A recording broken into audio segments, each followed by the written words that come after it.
اور مجھے لگ رہا تھا کہ واقعتاً میں وہ اثرات فیل کر رہا ہوں کہ آنکھیں جو ہیں وہ دھندلا گئی. اچھا, مہنگائی کا جن, ویسے ہم ایک ٹرمنالوجی یوز کرتے ہیں کہ قابو سے باہر ہے. قابو کرنا کس کی ذمہ داری ہے؟ حکومت کی, لیکن ہوتا نہیں ہے. اب لاہور میں نان اور روٹی کی قیمتیں بڑھانے کا فیصلہ سامنے آیا ہے.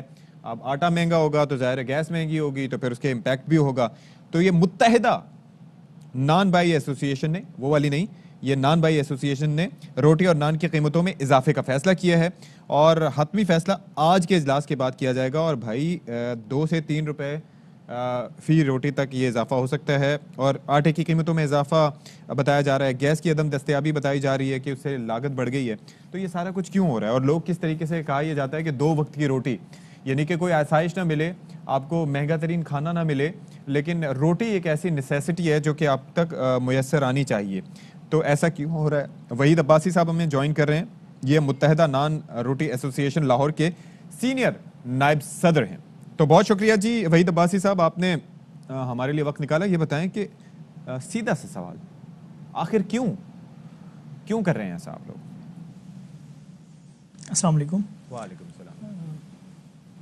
خیریت سے آپ ٹھیک ٹھاک ہیں؟ اشفاق دیکھیں جی الحمدللہ, میں شکر الحمدللہ ٹھیک ٹھاک ہوں. آپ سنائیں ٹھیک ٹھاک ہیں, خیریت سے؟ اچھا جی.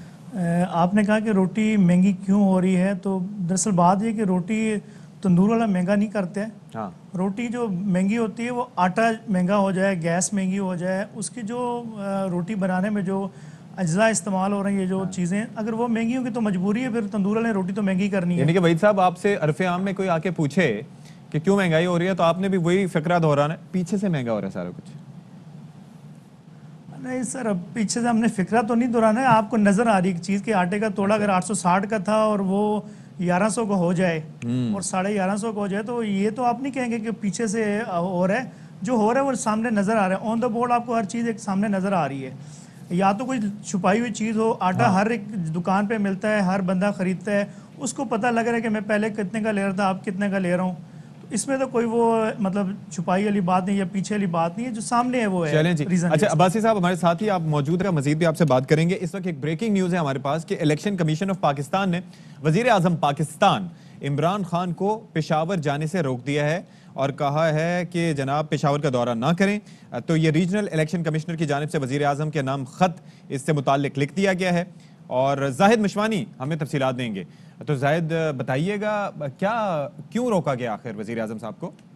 وزیر اعظم عمران خان نے پاکستان کارڈز انیشیٹو کی لانچنگ کی سیریمنی تھی آج, پشاور کا دورہ کرنا تھا انہوں نے, اور الیکشن کمیشن نے وزیر اعظم کو اس دورے سے روک دیا ہے. خیبر پختونخوا میں 19 دسمبر کو بلدیاتی انتخابات ہونے جا رہے ہیں. پہلے مرحلے میں پشاور میں بھی بلدیاتی انتخاب کا انعقاد کیا جا رہا ہے. انتخابی شیڈول کے اعلان کے بعد وزیر اعظم متعلقہ مقام کا دورہ نہیں کر سکتا, اور ایک خط کے ذریعے آگاہ کیا گیا ہے کہ ضابطۂ اخلاق کے خلاف ورزی تصور ہوگا اگر انہوں نے یہ دورہ کیا. صدر مملکت, وزیر اعظم, گورنر اور دیگر جو وزراء کابینہ کے اراکین ہیں وہ شیڈول جاری ہونے کے بعد متعلقہ حلقوں کا دورہ نہیں کر سکتے, اور ڈیولپمنٹ اسکیم کے لیے متعلقہ حلقے کا دورہ بھی نہیں کیا جا سکتا. ضابطۂ اخلاق کی خلاف ورزی کرنے پر قانونی کارروائی کی جا سکتی ہے.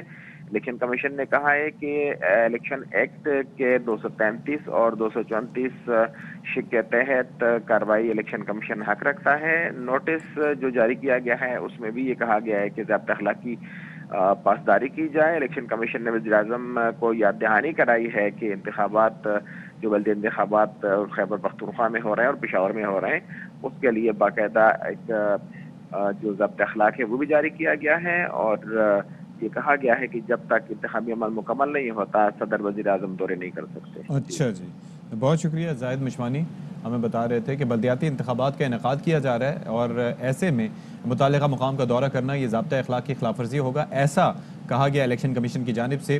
اور ریجنل الیکشن کمشنر کی جانب سے خط بھی لکھ دیا گیا ہے وزیر اعظم عمران خان کے نام, اور انہیں روکا گیا ہے کہ آپ نہ جائیں پشاور. تو اب ہم ذرا آ جاتے ہیں جی, اور اس سے پہلے کیا بات کر رہے تھے آٹے کے معاملے کے بارے میں بات کر رہے تھے. ابھی جو بڑا تھیلا جو آٹے کا جو آتا تھا 850 کا ستی, اب وہ 1100 کا آٹے کا تھیلا مل رہا ہے. ایک طرف تو لوگوں پہ یہ جناب عذاب کہ جس کی بمپر کراپ ہوئی تھی اس کی قیمت زیادہ مل رہی ہے. ابھی ہم دیکھ رہے تھے جی نان بھائی ایسوسیشن والوں نے کہا کہ جی وہ آج کیونکہ ان کی امپورٹنٹ میٹنگ ہے, اس کے بعد پتہ چلے گا کہ روٹی نان وغیرہ اس کی قیمت بڑھ جائے گی. اور وحید عباسی صاحب کہتے ہیں جو اجزاء اس میں ایڈ کیے جاتے ہیں ان کی قیمتیں بڑھ رہی ہیں, اور وہ ہمارے ساتھ موجود بھی ہیں. یہ وحید عباسی صاحب یہ بتائیے کہ مطلب کیا اجزاء بڑھے ہیں, اور ایسے کون سے اجزاء ہیں لاہور والوں کے پاس جو کہ باقی صوبوں والوں کے پاس وہ اجزاء نہیں ہیں اور وہ نہیں بڑھا رہے؟ دیکھیں لاہور میں اس ٹائم بھی روٹی جو ہے وہ باقی پاکستان میں اگر کہیں بھی آپ دیکھیں تو اس کے مقابلے میں روٹی کا ریٹ کم ہے. اسلام آباد میں اس ٹائم روٹی 15 روپے کی اور نان 18 روپے کا بک رہا ہے, اور باقاعدہ گورنمنٹ نے نوٹیفیکیشن کیا ہے. لاہور میں گیس کی کمی ہو جاتی ہے, ایل پی جی استعمال کی جاتی ہے, اور ایل پی جی کا ریٹ جو ہے اس ٹائم آسمان کو چھو رہا ہے. گورنمنٹ نے کہیں بھی چیک اینڈ بیلنس کا کوئی سسٹم نہیں رکھا ہوا ہے. فائن کی قیمت جو ہے وہ 4800 سے 6300 روپے چلی گئی. 4 کلو فائن کم کر دیا بوری میں سے. مل والے پہ کسی قسم کا کوئی روک ٹوک نہیں ہے, کوئی چیک اینڈ بیلنس نہیں کرنے والا, گورنمنٹ نام کی چیز کوئی نہیں رہی یہاں پر.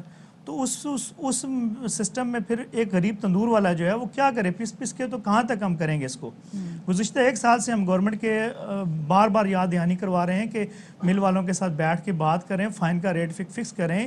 جب ان کا دل کرتا ہے فائن کا ریٹ بڑھا لیتے ہیں, جب دل کرتا ہے کم کر لیتے ہیں. گیس کا کوئی قیمت نہیں ہے. تو یہ جو جب تک یہ سارا سسٹم ایک سسٹم پہ نہیں آئے گا اور گورنمنٹ اس کو کنٹرول نہیں کرے گی تو نان روٹی کا ریٹ ہم کس طرح اپنا نیچے رکھ سکیں گے. اچھا وحید صاحب یہ بتائے گا, عمومی طور پہ ہم نے ہمیشہ یہ دیکھا ہے کہ آپ لوگوں کی جانب سے, اور چاہے وہ دودھ والے بھی ہو کوئی بھی ہو, تو کہتے ہیں جب ہم ویسے حکومت سے بات کرتے ہیں تو بات کرنے کے لیے آتا نہیں ہے, لیکن جب ہم پرائس بڑھانے کی بات کرتے ہیں تو فوراً ہی حکومت کی جانب سے ہم سے رابطہ بھی کیا جاتا ہے. تو کیا اگر پرائس بڑھانے کی بات کی جا رہی تو کہیں پس پردہ یہ بات تو نہیں ہے آپ لوگوں کے مائنڈ میں بات تو نہیں کہ ہاں اب فائنلی حکومت آئے گی ہم سے بات کرے گی, یا پھر آپ سچ میں کرنے جا رہے ہیں یہ؟ دیکھیں جی, ہم نے آج سے تقریباً 4 ماہ پہلے گورنمنٹ کو درخواست دی ہے. ڈی سی لاہور کے پاس ہماری درخواست پڑی ہوئی ہے کہ جی ہم نے نان اور روٹی کا ریٹ بڑھانا ہے, آپ آٹے کو کنٹرول کریں, گیس کے کنٹرول کریں. آپ فیڈرل گورنمنٹ سے بات کریں کہ جو ٹیکسز لگا دیے ہمارے گیس کے بلوں میں اس کو کم کیا جائے. اس کے علاوہ مہنگائی کا ایک جو طوفان آیا ہوا ہے اس سے ایک عام دکاندار جو تندور والا ہے وہ بھی متاثر ہو رہا ہے. ہم بھی تو عام عوام پبلک میں آتے ہیں نا, ہم کوئی لینڈ لارڈ تو ہے نہیں ہے, مزدوری کرتے ہیں, یہیں سے کماتے ہیں, بچوں کا رزق پورا کرتے ہیں. جب ہر چیز مہنگی ہو رہی ہے, میرا اگر ایک وزیر اعظم صاحب کی 1 لاکھ میں ان کا اگر کچن نہیں چلتا ہے, وہ اپنی تنخواہ 7 لاکھ کر دیتے ہیں, تو ایک غریب جس کی کمائی جو ہے وہ 15,000 یا 20,000 ہے, وہ اپنا کچن کیسے مینٹین کرے گا. دوسری بات یہ کہ آپ جو کہہ رہی ہیں کہ ریٹ جب ہم بڑھاتے ہیں تو گورنمنٹ آ جاتی ہے, اور یہ حقیقت ہے کہ جب ہم ریٹ کا نام لیتے ہیں تو گورنمنٹ اس وقت ڈسکشن کے لیے آ جاتی ہے, بات کرنے کے لیے آتی ہے, اس سے پہلے ان کو کوئی پتہ نہیں لیتا. لیکن اس وقت ہم اس پوائنٹ پر پہنچ گئے ہیں کہ جہاں پر ریٹ بڑھانا اب ہماری مجبوری بن گئی ہے. ایک اور ذکر بھی ہے نا تھوڑا سا, بات نہیں کر رہے ہیں. وہ ہوتا یہ ہے کہ ظاہر ہے کہ آپ لوگوں کے اپنے مسائل ہیں ہر کسی کے, لیکن یہ سارے کا سارا اضافہ منتقل ہوتا ہے عوام پہ.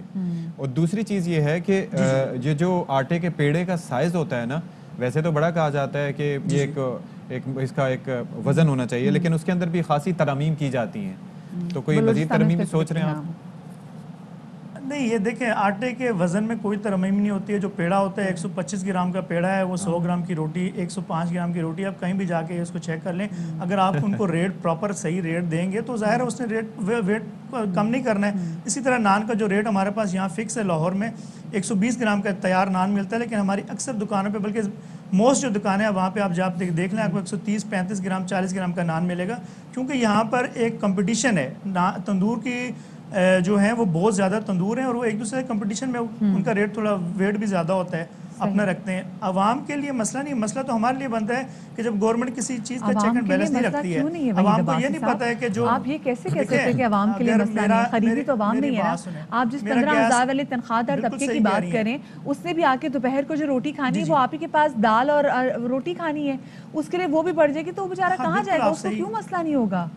یہ آپ بالکل صحیح کہہ رہی ہیں, یہ مسئلہ بنتا ہے. اگر میرا بل 30,000 کا آ رہا ہے, اگر وہ میں 45,000 کا بناؤں گا, مجھے ایل پی جی اگر 120 کی ملتی تھی وہ میں 230 کی لوں گا, تو وہ مجھ پہ بھی تو اثر پڑ رہا ہے. میں بھی تو عوام میں ہوں نا, مجھے آپ عوام میں شامل کریں. آپ مجھے اوپر کیوں لے کے جا رہی ہیں؟ ایک تندور والا جو ہے وہ عام عوام میں آتا ہے, اس کا بھی تو احساس کرنا چاہیے. آپ ایک سائڈ دیکھ رہی ہیں, آپ دیکھیں کہ اگر یہ لیکن مہنگائی وہی کا صاحب آپ کے آپ نام بھی کے ساتھ جانتے ہیں، صدر آتا ہے نا، تو ہم ہم نے بھی ایسے ہی جانتے آپ کا ہیں ڈیزگنیشن بڑھا تندور دیا اور والا ہم نے 15,000 نہیں کماتا، یہ آپ بھی جانتے ہیں، یہ ہم بھی جانتے ہیں. تو ہم اس لیے نا اپنے آپ کو اس عوام سے مختلف کر لیتے ہیں جو 15,000 کمانے والی یا پھر 20,000 جو 30,000 کمانے والی عوام ہے. مجھے بتائیے اگر آپ لوگ جو آج اگر فیصلہ کر لیتے ہیں کہ آپ لوگ نان یا روٹی کی پرائس بڑھائیں گے، تو کیا آپ لوگ مہینے کی پہلی تاریخ کا ویٹ کریں گے، آپ انتظار کریں گے کہ حکومت کی جانب سے کوئی آپ سے رابطہ کرے، یا کل سے لاہور میں جو روٹی اور نان کے ریٹ سے مختلف ہوں گے؟ دیکھیے یہ تو آج بیٹھ کے انشاءاللہ ہمارا فیصلہ ہوگا، اور ہم امید کریں گے کہ اگر یہ جس طرح یہ ابھی ہم نے 2 دن پہلے یہ میٹنگ کا اعلان کیا اور ہلچل ایک میڈیا پہ بھی مچ گئی، آپ لوگ کا شکریہ کہ آپ اس چیز کو ہائی لائٹ کرتے ہیں. تو وزیر اعظم بھی اس کا نوٹس لیتے ہیں، ان کے کان پہ جوں رینگنا شروع ہو جاتی ہے، وزیر اعلیٰ بھی نوٹس لیتے ہیں. ہم چاہتے ہیں کہ عوام پر بوجھ نہ پڑے، لیکن ہمارے بارے میں بھی تو کچھ سوچیں کہ جو ہم پس رہے ہیں. ایک ہمارا تندور والا عام، آپ جیسے کہہ رہے ہیں کہ صدر اور اس کو علیحدہ کر لیں، تو یہ ایک عام تندور والا ہے جو بیچارہ آٹا ادھار لیتا ہے اور وہ قرض دار ہوتا جا رہا ہے، قرض دار در قرض دار، وہ مر جاتا ہے، اس کا آگے اولاد قرض اتارتی ہے. تو اس کے بھی تو بارے سوچیں کچھ. ایک مل والا مل لگاتا ہے، وہ 2 سالوں میں 4 ملوں کا مالک ہو جاتا ہے. تندور والا ایک تندور لگاتا ہے، اس کے جب بچے آتے ہیں اس کا قرض وہ اتار رہے ہوتے ہیں.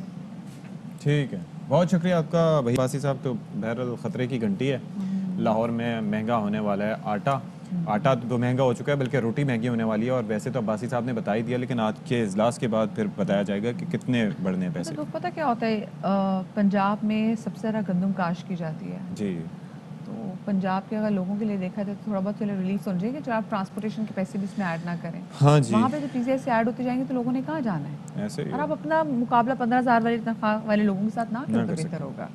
خیر جی، اچھا ستی ہم کہاں جا رہے ہیں اب؟ خانپور. اور خانپور میں کیا ہے جی؟ اور خانپور سے بڑی ایک انسپریشنل سٹوری ہے، بڑی سیڈ سٹوری ہے کہ 2 کمسن بہن بھائی ہیں جو کہ مریم اور بادل، اور ان کی ویسے تو عمر ہے کھیل کود کی اور اسکول جانے کی، لیکن وہ گھر کا سہارا بن چکے ہیں. والد کی وفات کے بعد گھر چلانا مشکل ہوا، تو دونوں نے ہمت نہیں ہاری. جب بچے تو بچے ہوتے ہیں، من کے سچے ہوتے ہیں، اور کتنی خواہشیں ہوتی ہیں، کتنی محرومیاں ہیں جن کا ان کو سامنا ہے. بالکل. اور ان کے کھیلنے کودنے اور پڑھنے لکھنے کے دن ہیں. تو وہ افراد جو کہ مخیر حضرات ہیں خانپور میں، یہ آپ ان بچوں کو پاکستان بھر میں ہیلپ کیجیے. پاکستان بھر میں لوگ چاہتے ہیں کہ ہیلپ آؤٹ کریں، تو تعلیم سے بڑا صدقہ جاریہ کوئی نہیں ہے. لوگوں کی تعلیم میں انویسٹ کریں، تعلیم میں انویسٹ کریں گے اچھا معاشرہ سامنے آئے گا، اچھا معاشرہ آئے گا، پاکستان آگے بڑھے گا. چھوٹی سی بریک کے بعد ملتے ہیں.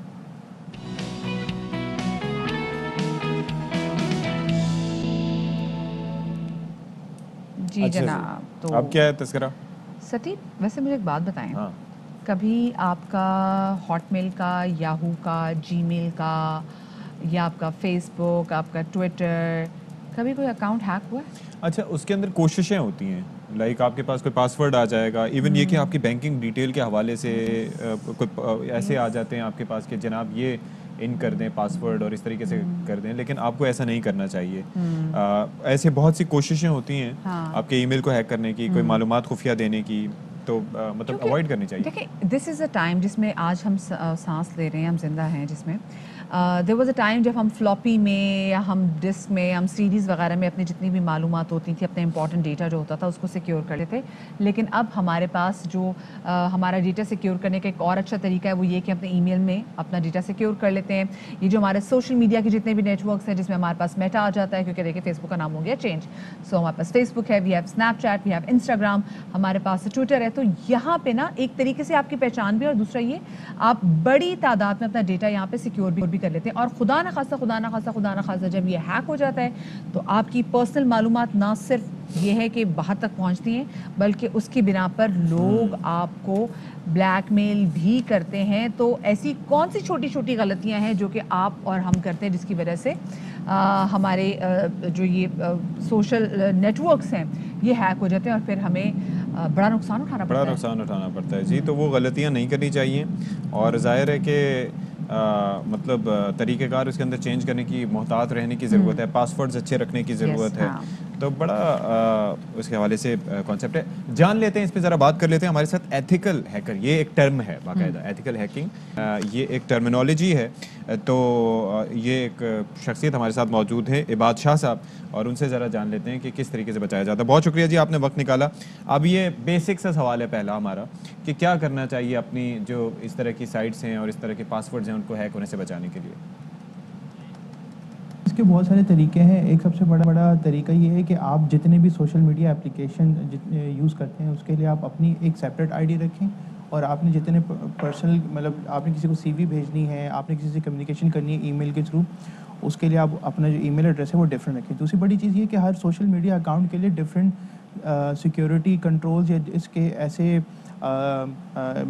جو ہے تو وہ ایسی کچھ ریکوائرمنٹس ہیں جس کو اگر آپ فلفل کرتے ہیں تو آپ کا جو سوشل میڈیا اکاؤنٹ ہے وہ ہیک ہونے سے بچ سکتا ہے. جیسے میں آپ کو واٹس ایپ کی بات کرتا ہوں, واٹس ایپ کے اندر ایک فیچر ہے, اگر آپ اس کے اندر وہ پن کوڈ یوز کرتے ہیں تو اگر آپ کا کوئی واٹس ایپ ہیک کرنے کی بھی کوشش کرتے ہیں تو وہ پھر بھی آپ سے پن کوڈ مانگے گا, کیونکہ اگر آپ کے پاس وہ پن کوڈ ہوگا تو اسی کو آپ یوز کر سکیں گے. ادر دین دیٹ اگر کسی اور کے پاس وہ پن کوڈ ہوگا اس کو نہیں استعمال کر سکے گا. اسی طریقے سے فیس بک میں آپ جب اپنا موبائل نمبر یوز کرتے ہیں, موبائل نمبر یوز کرنے کے بیس پہ جب بھی آپ کسی نئی لوکیشن سے یا نئے ڈیوائس کے ساتھ لاگ ان کرتے ہیں تو اس کے بیس پہ وہ آپ کو ایک ایس ایم ایس پہ 4 ڈیجٹ کا یا 5 ڈیجٹ کا ایک کوڈ بھیجتا ہے, آپ وہ کوڈ یوز کرتے ہیں اور اس کے بعد فیس بک اپنا اوپن کرتے ہیں. اچھا ایک بتائیے گا, بہت سارے لوگوں کو تو پتہ نہیں ہے کہ جس سوشل میڈیا بھی استعمال کرنے کے جو نیٹ ورکس ہم استعمال کر رہے ہوتے ہیں ان کے بھی کچھ آداب ہوتے ہیں, وہ ذرا ہمارے ساتھ شیئر کریں کہ ہم کیا کیا غلطی کہاں کر رہے ہوتے ہیں.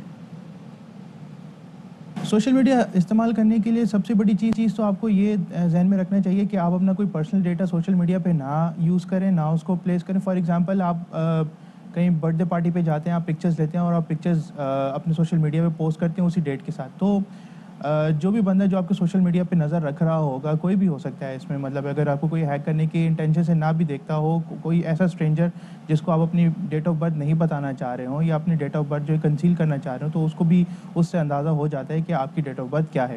اسی طریقے سے آپ روزمرہ کے جتنے بھی ہم لوگ سوشل میڈیا پہ پوسٹ دیکھتے ہیں تو لوگ گریجویٹ ہو جاتے ہیں, گریجویٹ ہونے کے بعد اپنی ڈگری کی پکچرز لگاتے ہیں, اپنے آفیسز کی پکچرز لگاتے ہیں. تو ان کے آفیسز کے بیک سائڈ پہ اگر آپ دیکھیں کبھی کبھار ایسے بھی ہوتے ہیں کہ ٹیبل کے اوپر کچھ اسٹکی کیز لگے ہوئے ہوتے ہیں, کبھی کبھی اس کے اوپر کچھ لکھا ہوا ہوتا ہے, جس سے کافی چیزیں جو ہے تو وہ اگر آپ کا سوشل میڈیا اکاؤنٹ یا آپ کا کوئی ای میل ایڈریس اگر کوئی ہیک کرنے کی کوشش کرتا ہے تو اس سے بھی کافی سارے کلوز ایسے نکل آتے ہیں جس کے بیس پہ وہ آپ کے آپ کے اکاؤنٹ کو ہیک کرنے کی کوشش کر سکتا ہے یا اس پہ ایٹ لیسٹ ٹرائی کرنے کی کوشش کر سکتے ہیں. بعد ایک تو وہ لنکس آ جاتے ہیں نا ہمارے پاس, ای میل کے ذریعے بھی آتے ہیں, واٹس ایپ پہ بھی آ جاتے ہیں, میسنجر پہ بھی آ جاتے ہیں, تو ان کو کیا کرنا چاہیے, اوائڈ کرنا چاہیے, اور اگر کھولنا ضروری ہو تو کیا اس کے اندر احتیاط کر سکتے ہیں؟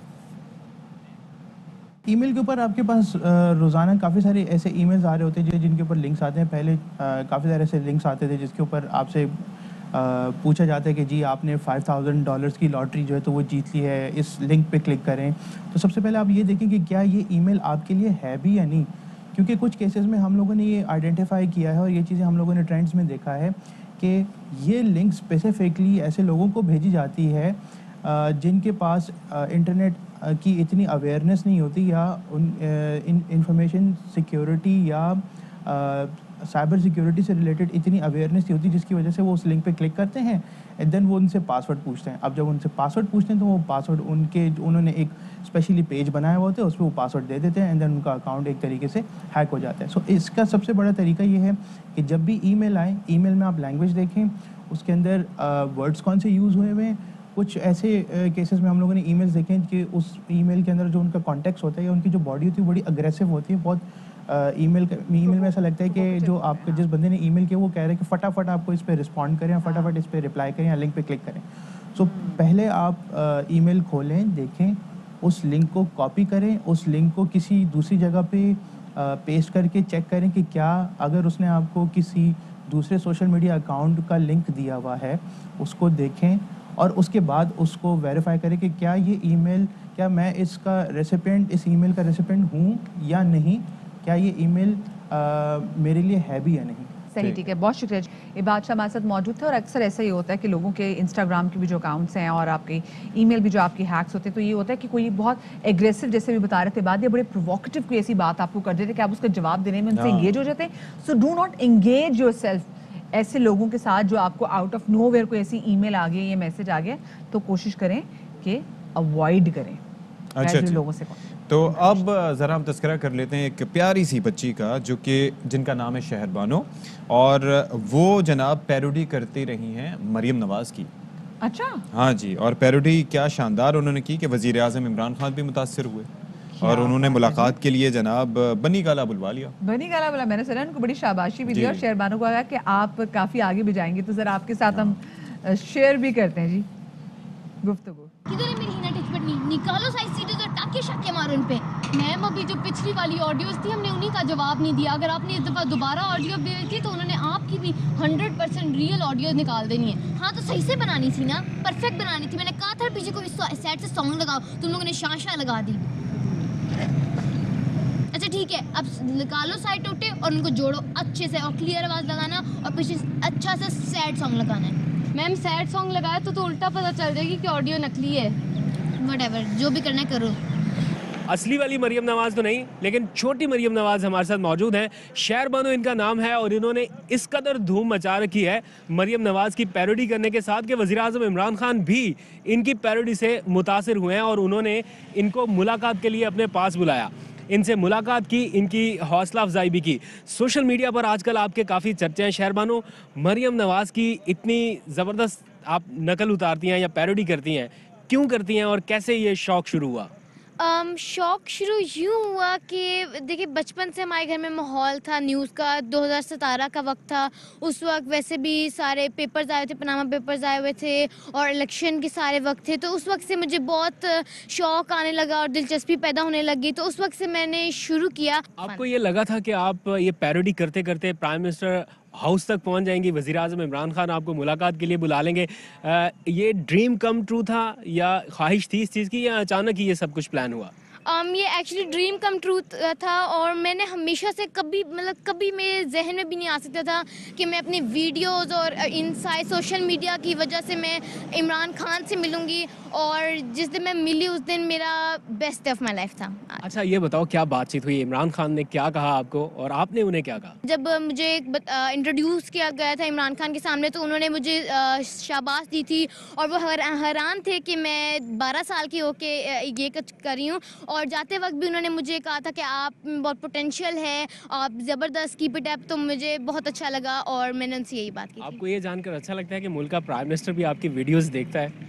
جی مجھے بہت اچھا لگا تھا اور مجھ میں ہمت پیدا ہوئی تھی کہ میں اور اچھا اپنے ان ویڈیوز میں کروں. مریم نواز کو کوئی میسج دینا چاہو گی, ان سے کوئی ملاقات کرنے کی خواہش ہے؟ نہیں ایسا تو نہیں ہے, میری کسی سے ایسا ملاقات کرنے کی کوشش نہیں ہے. لیکن چلے ہر انسان برا نہیں ہوتا, ان کی جو مرضی ہے وہ کریں. لیکن ان کو 3 چانسز ملے ہیں نواز شریف کو, اللہ تعالیٰ نے ان کو 3 دفعہ عزت دی لیکن وہ کچھ نہیں کر پائے. سو ان کو اس چیز میں ورک کرنا. مریم, چھوٹی مریم ہمارے ساتھ موجود تھی. ہاں جی, تو غالباً مریم نواز کی پیروڈی تھی جس کی وجہ سے وزیر اعظم نے اس بچی کو طلب کیا, لیکن ہیٹس آف ٹو ہر. اور آئی ہوپ کہ فیوچر میں تعلیم پہ بھی توجہ دے گی, بڑا کچھ اچھا کرے گی انشاءاللہ. بالکل جی, اور اچھی امید سب کو رکھنی چاہیے. آنے والے ٹائم سے سب کو اچھی امید ہونی چاہیے. آپ لوگ بھی اچھی امید رکھیں, اچھی امید رکھیں گے اچھے کام بھی کریں گے. شاد رہی, آباد رہی, کل ملیں گے. اللہ حافظ. اہم ترین خبریں اب ایک کلک کی دوری پر. آپ کے پسندیدہ ٹاک شوز ہوں یا اہم ملکی یا غیر ملکی شخصیات کی نیوز کانفرنسز, ہر لمحہ باخبر رہنے کے لیے سبسکرائب کریں ہمارا YouTube چینل. موسم کی صورتحال ہو یا کھیل کے میدان سے خبریں, اپنے موبائل فون سے ملکی اور بین الاقوامی اہم خبروں تک رسائی کے لیے ڈاؤن لوڈ کیجیے موبائل ایپ. باوثوق ذرائع سے مصدقہ خبروں, تجزیوں اور تبصروں سے مستفید ہونے کے لیے وزٹ کیجیے پاکستان کی سب سے بڑی نیوز ویب سائٹ www.arYnews.tv. ان سب کے علاوہ پاکستان کا سب سے بڑا فیس بک پیج ہو, سب سے بڑا نیوز انسٹاگرام اکاؤنٹ یا پھر ٹویٹر, ARY نیوز پہنچا رہا ہے خبریں سب سے پہلے آپ تک, تاکہ آپ رہیں ہر لمحہ باخبر.